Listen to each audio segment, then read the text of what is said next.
La liste est tombée et elle met immédiatement fin à toutes les spéculations. La RDC avance avec une idée claire, une ligne directrice assumée et un choix fort de stabilité à l'approche de la Coupe du Monde. Le sélectionneur national Sébastien Desabreux n'a pas cherché à tout bouleverser, il n'a pas tenté un grand changement de dernière minute, il a préféré sécuriser ce qui a déjà fonctionné et ce choix en dit long sur sa vision du moment.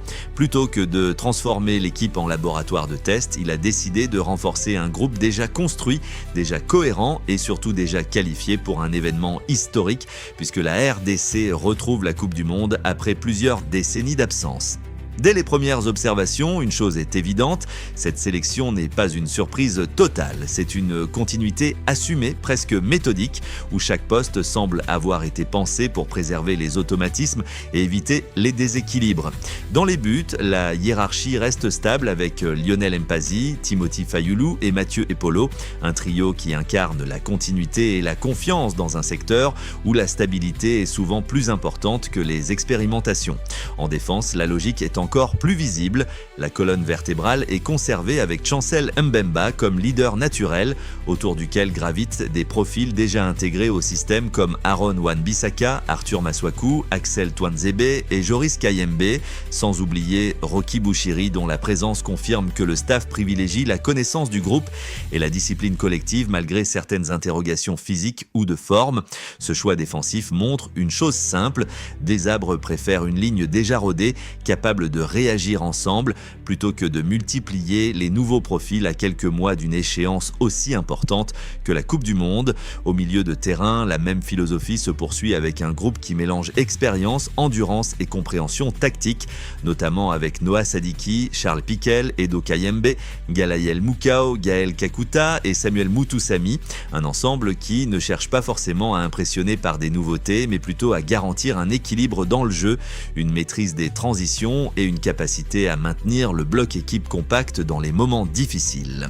En attaque, Tzitzamp, le constat est similaire, avec un groupe déjà connu, déjà testé et surtout déjà utilisé dans les moments clés des qualifications avec Simon Banza, Yohan Wissa, Cédric Bakambu, Fiston Mayel, Théo Bongonda et Meshak Elia, un secteur offensif qui repose davantage sur la complémentarité, les automatismes et la compréhension des déplacements que sur des individualités totalement nouvelles. Et c'est précisément là que le débat prend toute son importance, parce que cette liste ne reflète pas seulement des choix techniques, elle reflète aussi une stratégie globale face à une pression énorme, celle d'un pays qui attend beaucoup de son retour sur la scène mondiale. Pendant longtemps, une partie des supporters espérait voir arriver une vague de nouveaux talents issus de la diaspora, capables d'apporter un souffle différent et peut-être une dimension supplémentaire dans la créativité offensive. Des noms comme Arnaud Kalimuendo ont circulé avec insistance, notamment en raison de son profil de finisseur moderne, rapide dans les appels, efficace dans les surfaces et perçu comme un joueur capable de changer le visage de l'attaque congolaise en quelques actions. Son absence marque donc un choix fort, presque symbolique, celui de ne pas bouleverser un groupe déjà construit. Même situation pour Dylan Bakwa, ailier souvent associé à la vitesse, au dribble et à la percussion dans les couloirs, un profil qui aurait pu apporter une alternative intéressante dans les phases de transition rapide. Mais là encore, le staff a tranché dans le sens de la continuité. Et au final, ce qui ressort de cette sélection, c'est une idée simple mais puissante. Desabreux n'a pas cherché à faire plaisir à tout le monde. Il a choisi de protéger un équilibre collectif, de préserver une dynamique déjà gagnante et de miser sur un groupe qui se connaît déjà, qui a déjà souffert ensemble, progressé ensemble et surtout qui a déjà obtenu une qualification historique. Cela peut diviser les opinions, cela peut créer des débats, mais cela montre aussi une volonté claire.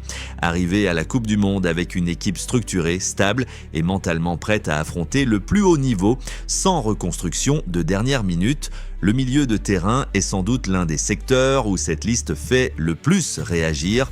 L'absence de Seny Mayulu surprend de nombreux supporters car son profil de jeune talent était souvent présenté comme une option d'avenir pour la sélection congolaise. Beaucoup voyaient en lui un joueur capable d'apporter de la fraîcheur, de l'énergie et une nouvelle dynamique dans l'entrejeu avec l'idée de préparer progressivement la relève d'un groupe déjà expérimenté.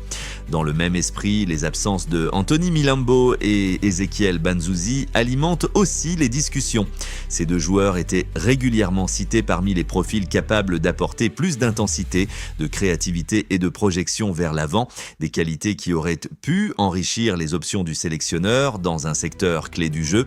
En défense également, le nom de Bradley Loco revenait souvent dans les débats autour d'un possible renforcement, notamment pour apporter davantage de concurrence sur les couloirs et offrir des solutions supplémentaires dans les phases défensives comme offensives. Son absence renforce l'impression d'une sélection qui a clairement privilégié la continuité plutôt que l'ouverture à de nouveaux profils. Mais la question centrale reste simple, peut-on vraiment reprocher ce choix à Sébastien Desabre? Car derrière cette décision, il y a une logique très claire, presque pragmatique. Une Coupe du Monde n'est pas une phase de test ni un laboratoire de reconstruction, c'est une compétition où la cohésion, les automatismes et la connaissance mutuelle du groupe jouent un rôle essentiel. Et dans cette optique, le sélectionneur a visiblement choisi de s'appuyer sur un noyau déjà formé, déjà habitué à travailler ensemble et à répondre présent dans les moments importants. C'est une approche qui repose sur la stabilité, la continuité et la confiance dans un groupe qui a déjà prouvé sa capacité à obtenir des résultats ensemble, en conservant des cadres comme Chancel Mbemba, Yohan Wissa, Cédric Bakambu, Théo Bongonda, Charles Piquel, Samuel Moutoussamy ou encore Arthur Massakou. Le staff technique envoie un message fort. La qualification a été obtenue grâce à ce groupe et c'est avec ce groupe que la RDC veut aborder son retour historique sur la scène mondiale. Mais cette décision ne fait pas l'unanimité et les critiques sont bien présentes. Une partie des supporters estime que la sélection aurait pu être plus audacieuse en intégrant certains jeunes talents capables d'élever le niveau global de l'équipe. Selon eux, cette Coupe du Monde aurait pu être l'occasion de combiner expérience et nouveauté afin de préparer l'avenir tout en restant compétitif dans l'immédiat. D'autres, au contraire, pensent que ce choix de continuité est le plus raisonnable car il limite les risques de déséquilibre et garantit une certaine stabilité dans un contexte de haute pression. Et c'est précisément là que se situe aujourd'hui le véritable débat autour de cette sélection congolaise. Fallait-il sécuriser un groupe qui fonctionne déjà ensemble ou prendre le pari d'introduire plus de sang neuf au risque de perturber les automatismes? Une chose est désormais certaine, les spéculations sont terminées, la liste est officielle et l'heure n'est plus aux hypothèses. Le vrai test commence maintenant, la question n'est plus de savoir qui aurait pu être appelé, mais de savoir si ce groupe actuel est capable de porter la RDC au plus haut niveau lors de cette Coupe du Monde historique organisée aux États-Unis, au Mexique et au Canada.